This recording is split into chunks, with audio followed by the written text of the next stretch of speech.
અરે, કેમ છે સુનીતા? બાળકની સાથે કોઈ તકલીફ તો નથી થઈ? ના બેન, બધું બરાબર છે. તમે જેમ જેમ કહ્યું છે તેનું અમે પૂરેપૂરું ધ્યાન રાખીએ છીએ અને બીજી બધી વાતો અમે ધીમે ધીમે સમજી જશું. હા, એવું જ થાય છે. પહેલું બાળક હોય ત્યારે ઘણું બધું શીખવું પડે છે. સાચું કહ્યું બેન, પણ તમારાથી પણ ખૂબ મદદ મળે છે. નહીં તો અમને લોકોને ઘણી બધી વિગતોની ખબર પણ નહીં પડે.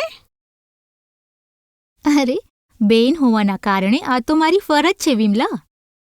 પણ તમારે આ કાળજી રાખવી પડશે કે બાળકના શરૂઆતના 3-4 વર્ષ ખૂબ જ મહત્વપૂર્ણ હોય છે. આ દરમિયાન બાળકનો વિકાસ યોગ્ય રૂપે થવો અત્યંત જરૂરી છે. બાળકના આવનાર જીવનનો પાયો આ જ વર્ષો હોય છે.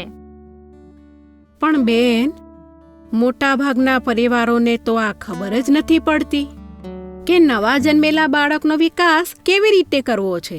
ખાસ કરીને એવા ઘરોમાં વધારે સમસ્યા છે કે જ્યાં માત્ર પતિ પત્ની જ રહે છે અને તેઓ માત્ર બાળકોની દેખરેખમાં જ વ્યસ્ત રહી જાય છે. તો પછી કેમ ના આપણે ગામના બધા જ લોકોને આ વિશે સમજાવીએ? હા બેન, ખરેખર. તો વિમલા, તો તારી આજુબાજુની બધી જ બહેનોને કહી દે કે આપણે રવિવારે શાળાના બિલ્ડિંગમાં મળીશું, જ્યાં હું દરેકને આ વિશે સરખી રીતે સમજાવી દઈશ. હું બીજા ઘરોમાં પણ આ વાત પહોંચાડી દઉં છું. આ તો બહુ સરસ રહેશે બેન. હું બધા લોકોને બોલી દઉં છું. અને હા, બધાને કહેજો કે તેમના ઘરના પુરુષોને પણ લઈ આવે, જેથી તેઓ પણ બાળકના વિકાસની સંપૂર્ણ માહિતી લઈ શકે. ઠીક છે બેન. પણ દીદી, નવજાત બાળકને શીખવવું એ બહુ મુશ્કેલ કામ છે. મારું બાળક તો 1 વર્ષ પછી પણ કંઈ જ બરાબર સમજી શકતું નથી. હવે આ એક ધીમી પ્રક્રિયા છે સવિતા, જેમાં ઘણો સમય લાગે છે. પરંતુ આ જ વર્ષો એવા હોય છે જેમાં બાળકનું સારું અથવા ખરાબ વર્તન વિકસિત થાય છે. પછી એમને કોઈ પણ પ્રકારના વર્તનમાં ઢાળવું ખૂબ મુશ્કેલ હોય છે. તો આ માટે કઈ વાતોનું ધ્યાન રાખવું જરૂરી છે બેન? બાળકોનો સર્વાંગી વિકાસ સૌથી જરૂરી છે, જેમાં તેમનો શારીરિક વિકાસ, જ્ઞાન સંબંધી વિકાસ, ભાષાનો વિકાસ અને મનોવૈજ્ઞાનિક વિકાસ સામેલ છે. બાળકનો વિકાસ ઘણી વાતો પર આધાર રાખે છે, જેમ કે તે કયા વિષયોમાં કુશળ છે, તેમના આસપાસનું વાતાવરણ અને તેમની પ્રેરણા અને તેમના અનુભવો પર નિર્ભર કરે છે. તેથી એ જરૂરી છે કે બાળકના માતા પિતા તેને જન્મથી જ શીખવાની સારી તકો આપે, જેથી તે સ્વતંત્ર રૂપે તેમની પસંદગીની વસ્તુઓની પસંદગી કરી શકે અને વધુમાં વધુ વસ્તુઓ શીખી શકે. આની કઈ કઈ રીતો છે બેન? જુઓ, બાળક જે રીતે તેના પરિવાર અને નજીકના લોકોની સાથે સંપર્કમાં રહે છે તે મુજબ જ પોતાના જ્ઞાનનો સાગર બનાવવા માંડે છે. બાળક જેટલું વધુ તેમની આજુબાજુની વસ્તુઓની તપાસ કરે છે, તેટલી જ તેમના મનમાં એ વસ્તુઓ વિશે જાણવાની ઉત્સુકતા વધે છે. બાળક રમકડાઓથી પણ ઘણું બધું શીખે છે.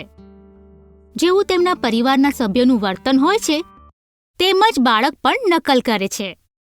તેથી જ એ ખૂબ જ જરૂરી છે કે બાળકની સામે હંમેશા એકબીજાની જોડે શિષ્ટાચાર રાખીએ. આ તો બહુ ઊંડી વાત છે બેન. અમે ઘણીવાર આ વાતને અવગણી દઈએ છીએ અને નાના બાળકો સામે ખરાબ ભાષાનો પ્રયોગ કરીએ છીએ.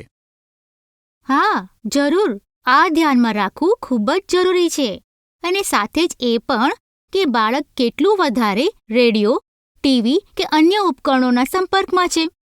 બાળક જ્યારે શાળાએ જવાનું શરૂ કરે છે ત્યારે તેને શાળા અને આંગણવાડીમાં પણ સંસ્કૃતિ અને વર્તન શીખવાની ઘણી તકો મળે છે.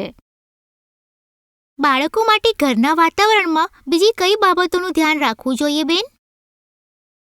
બાળકને ક્યારે પણ સુરક્ષાનો અભાવ ના વર્તાવવો જોઈએ. તેને હંમેશા પ્રેમ અને જોડાણથી સમજાવવું જોઈએ. ઘરનું વાતાવરણ ખુશખુશાલ હોવું જોઈએ. તેને નૈતિક અને સાંસ્કૃતિક મૂલ્યો શીખવવા જોઈએ. તેની ભાષાનો પૂર્ણ વિકાસ થવો જોઈએ. તેને હંમેશા રમવા માટે પ્રોત્સાહિત કરવું જોઈએ. તેને દયા, મદદ, સંયમ અને સંવેદના જેવી વાતો શીખવવી જોઈએ. અને તેના અંદર બુદ્ધિ જેવી વિચારોને પ્રોત્સાહન આપવું જોઈએ. ચાલો, આ તો સમજાઈ ગયું બેન. પરંતુ ઘણી વખત અમને આ નથી સમજાતું કે નાના બાળક સાથે કઈ ઉંમરે કેવું વર્તન કરવું જોઈએ. આ હું આને જુદી જુદી આયુસીમા અનુસાર સમજાવું છું. નવજાતથી 6 મહિનાની ઉંમર એ તેમની તીવ્ર વૃદ્ધિની ઉંમર હોય છે. આ દરમિયાન તેમની જોડે નાની નાની વસ્તુઓ જેમ કે આંખોનો સંપર્ક કરવો, હસવું, ગીતો ગાવું કે વાતચીત કરવી જોઈએ. તેમને હાથ પગ ચલાવવાની પૂરતી તકો આપવી જોઈએ. સાથે જ બાળકના હાવભાવ પર પોતાની પ્રતિક્રિયા આપવી પણ સારી હોય છે. 6 થી 12 મહિનાના બાળકને તેમને પોતાની પ્રવૃત્તિઓ કરવાનો મોકો આપવો જોઈએ. જેમ કે એમને એમની રીતે ખાવાની છૂટ આપવી અને ઘરની વસ્તુઓ સાથે સ્વતંત્ર રીતે રમવા દેવાની. 1 વર્ષથી મોટી ઉંમરના બાળકોને ચિત્રોના માધ્યમથી સમજાવવું જોઈએ. તેમને ચિત્રોમાં દેખાતી વસ્તુઓ વિશે પૂછવું જોઈએ.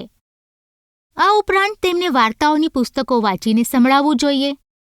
તેને ચાલતા ફરવા લઈ જવું જોઈએ અને તેમની પસંદગીની વસ્તુઓ એકત્રિત કરવા માટે તેમને પ્રોત્સાહિત કરવું જોઈએ.